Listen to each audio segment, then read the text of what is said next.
Un cordial saludo y muchas gracias por asistir a esta presentación en la que quiero contarles un poco acerca del proceso por el que hemos pasado al escribir la sección de anatomía para el libro Beatles of Canada and the United States. Para comenzar, quiero compartirles esta frase que dijo Rich Leshen la primera vez que nos sentamos a conversar sobre anatomía, después de varias semanas de hostigarlo con preguntas. We have taken anatomy for granted, o nos hemos tomado la anatomía por sentada, refiriéndose a que hoy en día hemos asumido los hechos anatómicos sin pensar dos veces en lo que estamos diciendo cuando hacemos descripciones o codificamos caracteres o analizamos transformaciones morfológicas. Esta presentación contiene definiciones de anatomía y morfología. Luego les voy a mostrar una clasificación de las fuentes de información que tenemos disponibles en estos campos y cómo con el tiempo hemos venido acumulando problemas terminológicos junto con herramientas que tenemos para resolverlos.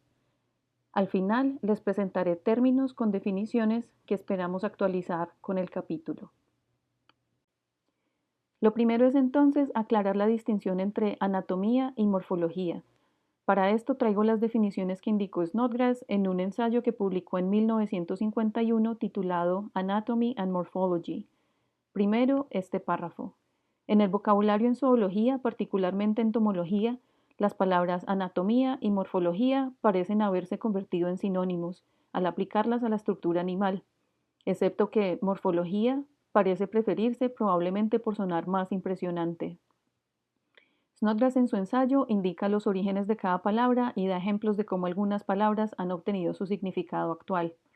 Pero en últimas, Snodgrass dice que morfología y anatomía no se pueden tratar como sinónimos, porque la terminación logía en morfología hace referencia a la expresión de ideas, mientras que la anatomía se refiere a los hechos concretos de las estructuras.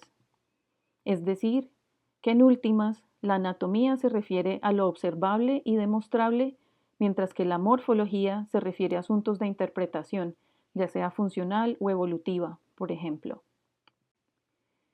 Si ustedes aprendieron anatomía de insectos como yo, seguramente tomaron una clase de introducción a la entomología en el pregrado, en la que gran parte del material bibliográfico de referencia provenía del libro que Snodgrass publicó en 1935, Principios de Morfología de Insectos, complementado con la introducción de Borrow al estudio de los insectos, porque ahí estaban las claves para identificar familias en cada orden. En mi caso, más adelante, cuando comencé a profundizar para tratar de identificar los picudos con los que trabajé en mi proyecto de grado, pues comencé con las claves de American Beetles. Hoy en día tenemos disponibles otros recursos, incluyendo Australian Beetles, que de hecho contiene la que, en mi opinión, es la mejor sección de anatomía de Coleoptera hasta ahora, y el manual de zoología. ¿Qué tienen en común todas estas referencias? Lo primordial es que están todas en inglés, lo que de entrada representa un obstáculo que hay que sobrepasar. Por otra parte, Snodgrass 1935 y el Borrow claramente son textos generales que cubren la información necesaria para entender anatomía de insectos y en el caso del Borrow, información para poder correr las claves.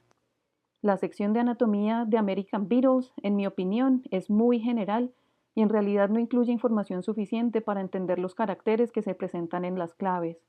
Australian Beetles y el manual de zoología tienen otros inconvenientes de los que hablaré más adelante, pero en general, el siguiente aspecto que constituye un reto grande es tratar de entender qué fue lo que quiso decir la persona que escribió la clave.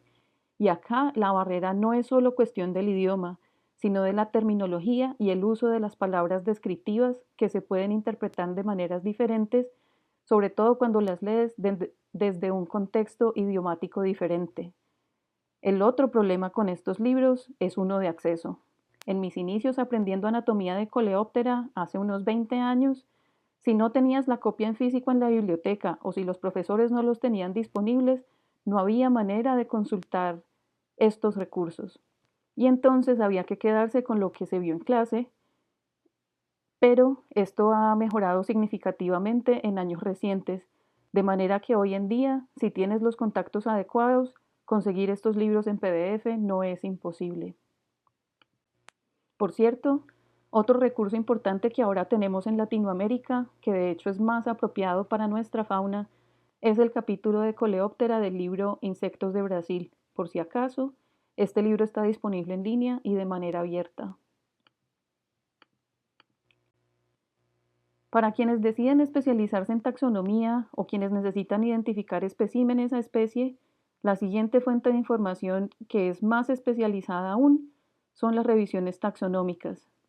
Quienes se han enfrentado a identificar especies sudamericanas muy seguramente han tenido que sobrepasar diferentes obstáculos, después de pasar por las barreras de acceso y de idioma. La primera es la falta de revisiones de la fauna local, por lo que hay que recurrir a las descripciones originales que en muchos casos, al menos en el caso de la fauna colombiana, fueron publicadas en los años 1800. Muchas descripciones de esa época no tienen suficientes detalles para poder identificar especies con certeza. Si uno tiene suerte y hay revisión del género, es frecuente que las revisiones no estén ilustradas o que no incluyan referencias a la literatura utilizada para la terminología anatómica. Y si están ilustradas, es común que las ilustraciones no indiquen las partes, así que es difícil salir de las dudas. Toda esta incertidumbre se podría aliviar si la terminología estuviese estandarizada de alguna manera. Aquí va otra capa de complejidad. El orden Coleóptera contiene más de 140 familias representadas en el mundo. En la historia taxonómica de Coleóptera, aunque hay ciertos términos que se aplican de manera consistente a lo largo del orden, hay términos que han adquirido significados distintos en diferentes familias, y hay familias en las que se han adoptado términos específicos para ciertas estructuras. También hay términos cuya definición se ha expandido de manera que ya no necesariamente significan lo mismo que cuando se introdujeron originalmente. Otro asunto es que cuando uno se especializa en una familia particular, es poco probable que se tome el tiempo de revisar las variaciones anatómicas que ocurren en otros grupos y al parecer raramente nos comunicamos con personas trabajando en otros grupos taxonómicos para discutir aspectos de anatomía, de manera que hay cierta tendencia al aislamiento. El otro problema con todo esto lo expresó muy bien Inés Williams en su publicación sobre la morfología comparada de las partes bucales de Coleóptera en 1938, y que en gran medida sigue siendo cierto. Muy poco se ha hecho en anatomía comparada de Coleóptera. A pesar de que hay muchos trabajos en grupos específicos, la diversidad taxonómica y anatómica en Coleóptera es tan vasta que lo que tenemos hasta ahora son estudios relativamente fragmentarios y no tenemos una fuente centralizada de información.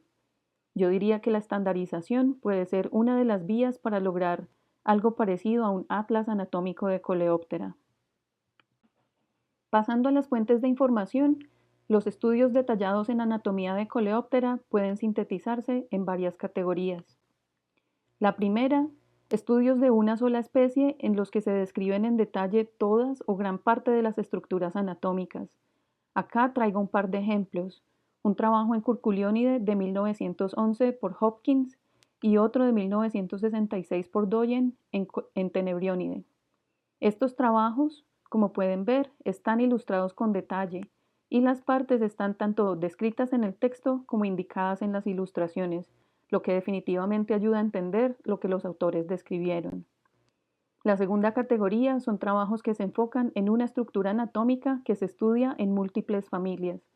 Acá como ejemplos está el trabajo de Stickney en 1923 en la cápsula cefálica y el trabajo de Williams sobre las partes bucales en 1938. Estos trabajos están ilustrados en detalle con descripciones anatómicas de las estructuras, presentando y discutiendo la variación a lo largo del orden. Como se imaginarán, el número de taxones en estos estudios es limitado y restringido a especies representadas en la región en donde se desarrollaron los estudios. Otros ejemplos de esta categoría son trabajos sobre el tórax, como los de Crowson, sobre el metendoesternito, como este de 1938, o el de Schlabach en 1972 sobre el protórax. Este trabajo de Schlabach es donde se empiezan a entender las modificaciones del tórax en Coleóptera. Este tipo de trabajos incluyen aspectos de anatomía comparada y por lo tanto empiezan a tener interpretaciones morfológicas sobre cómo han ocurrido las modificaciones anatómicas a lo largo de la evolución de los diferentes grupos. La tercera categoría está compuesta por trabajos que se enfocan en un conjunto limitado de estructuras anatómicas en un taxón específico, con frecuencia a nivel de género o géneros cercanamente relacionados. Aquí les muestro solo un par de ejemplos, que además son trabajos mucho más recientes. Uno es un trabajo sobre anatomía de la cabeza en Elophorus por Antoni Boytel de 2004 y el otro un trabajo sobre anatomía del distitarso en una subfamilia de Leiodidae por Antunes Carvalho Iñaspini de 2015. Estos trabajos claramente tienen un enfoque hacia interpretaciones morfológicas que tienen que ver con sistemática. Una cuarta categoría podría estar constituida por trabajos de síntesis en los que se resumen trabajos pasados y se presentan descripciones y discusiones con un enfoque netamente morfológico, donde las definiciones anatómicas de cierto modo pasan a un segundo plano. Acá entran entonces los libros de texto, por ejemplo, el Manual de Zoología, que hasta ahora para Coleóptera contiene 3 volúmenes, cada uno con unas 700 páginas.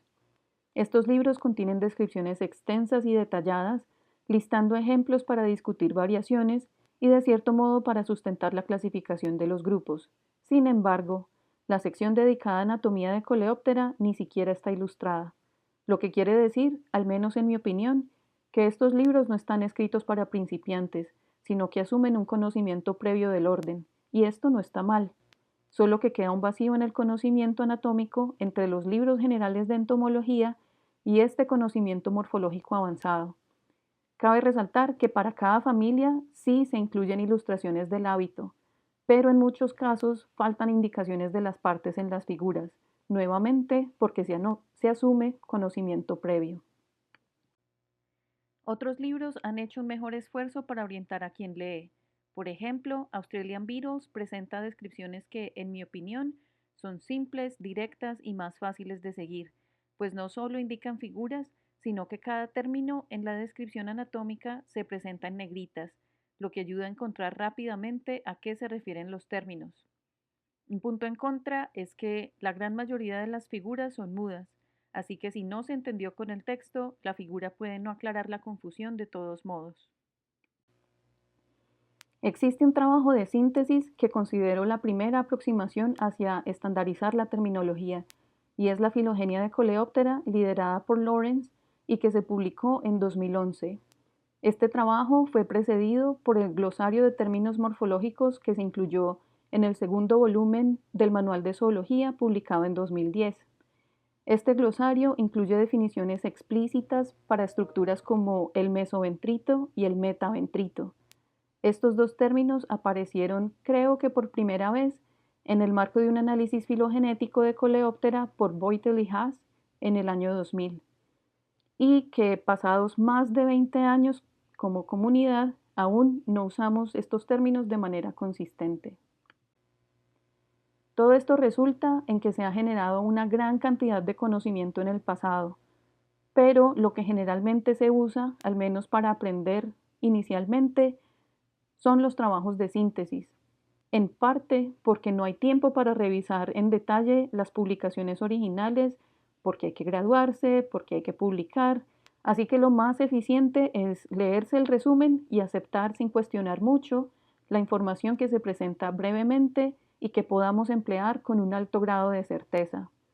Estos aspectos también se influencian por la falta de acceso a publicaciones originales, que como mencioné antes, ha mejorado drásticamente en los últimos 20 años porque ya hay textos disponibles en la red, aunque para nuestra región el acceso está restringido porque hay que pagar a las suscripciones a las revistas y las instituciones locales raramente tienen fondos destinados para esto.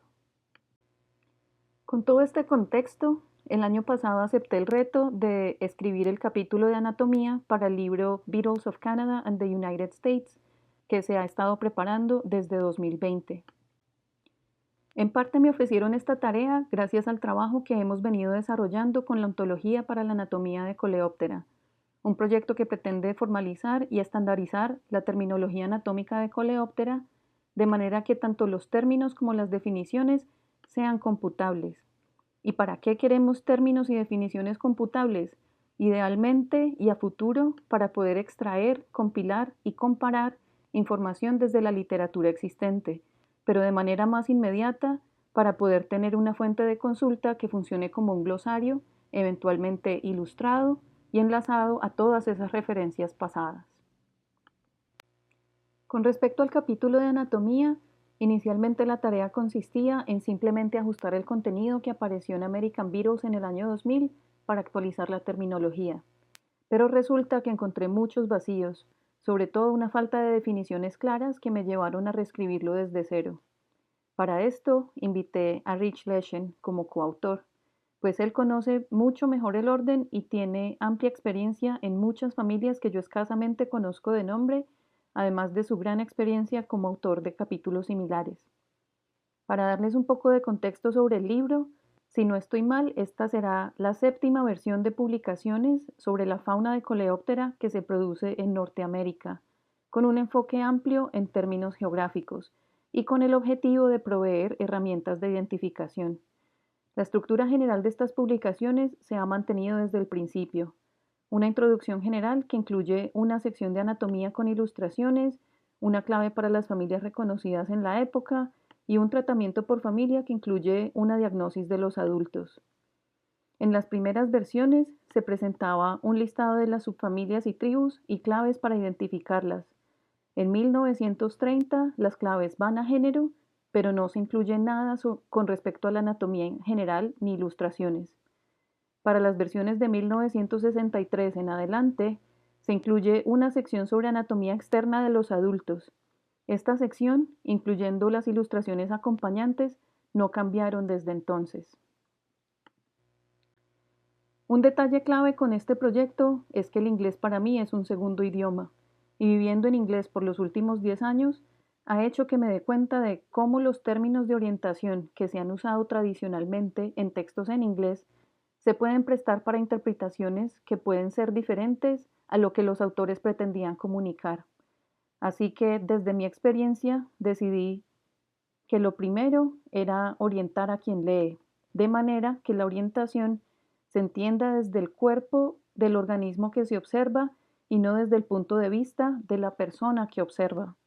Esto también va relacionado con principios ontológicos, en los cuales para determinar la posición de una estructura ubicada a lo largo del eje longitudinal del cuerpo, se deben usar los términos anterior, posterior, dorsal, ventral, lateral o medial. Para los apéndices, incluyendo la genitalia, se usan los términos proximal y distal para indicar posición con respecto al resto del cuerpo. Términos como encima o detrás pueden resultar ambiguos, al igual que los términos apical y basal son confusos cuando se emplean a los segmentos del cuerpo en lugar de aplicarlos a los apéndices. Si se emplean estos términos que les presento acá, es mucho más claro saber a qué se hace referencia. Luego viene la descripción de la anatomía externa de los adultos, comenzando por modificaciones de la cutícula. Se definen términos como espina y espuela, donde las espinas son elevaciones de la superficie cuticular, como carinas y tubérculos, mientras que las espuelas son proyecciones articuladas por membrana, como las setas y las escamas. Un término cuyo significado parece haberse expandido con el tiempo es estría. Como sabemos, hay una gran variación en la escultura de los élitros en Coleóptera. Lo primero que hay que aclarar es que una estría es una depresión longitudinal. No todos los coleópteros tienen depresiones longitudinales en los élitros. Esas depresiones longitudinales pueden ser lisas, sin punturas.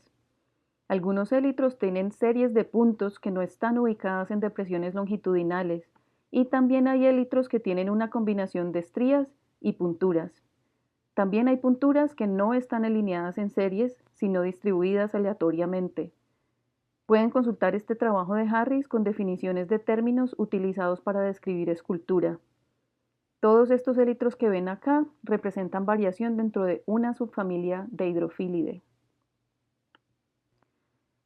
Otro término altamente problemático es sutura, que se refiere a una línea de unión entre partes adyacentes conectadas de manera inamovible.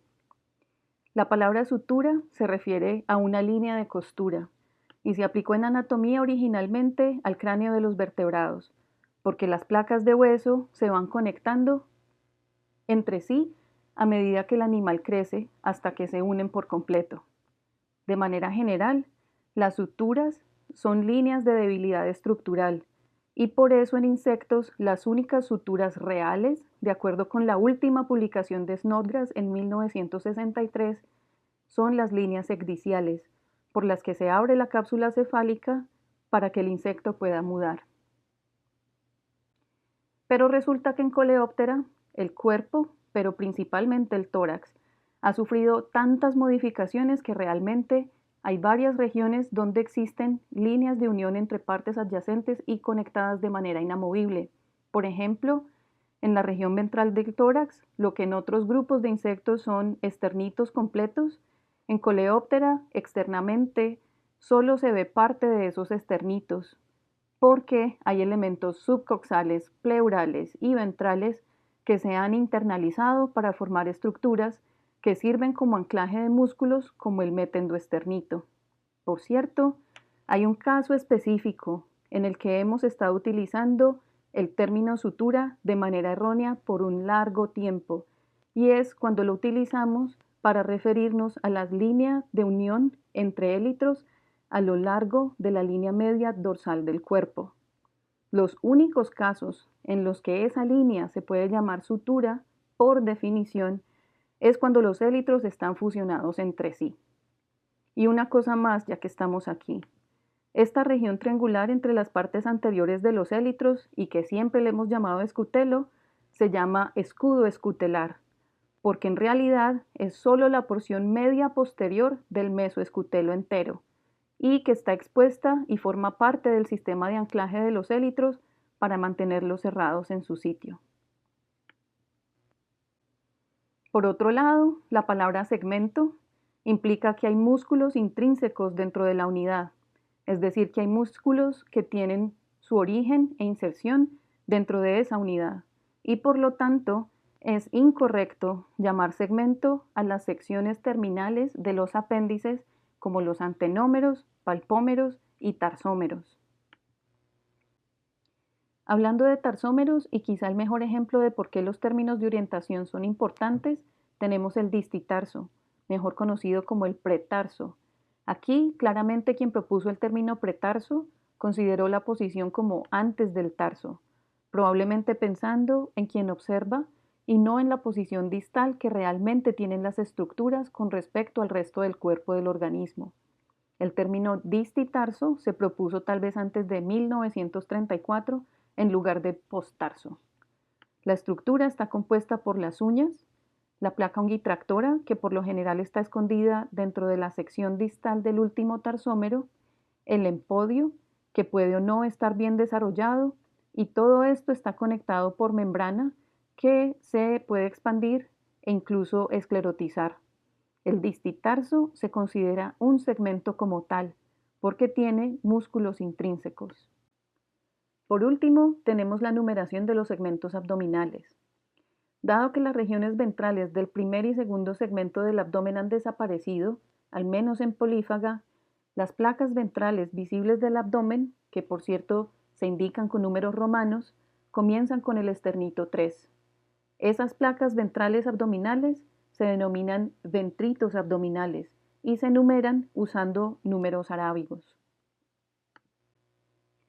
Las actualizaciones de estos términos y sus definiciones aparecerán en Beetles of Canada and the United States, que se espera que salga publicado en 2026.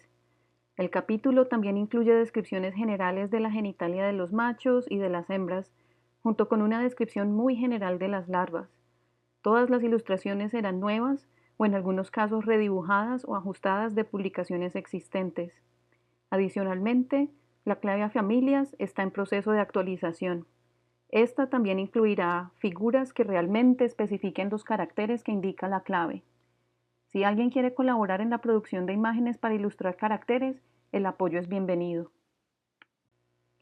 Eso fue todo lo que me cupo en media hora de presentación.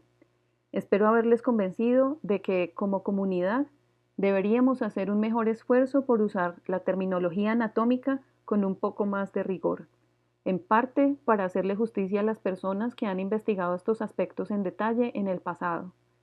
Si tienen preguntas al respecto, si quieren compartir o que les comparta literatura, o si saben de algún otro término que hemos estado utilizando mal, no duden en contactarme. Quedo atenta a sus preguntas.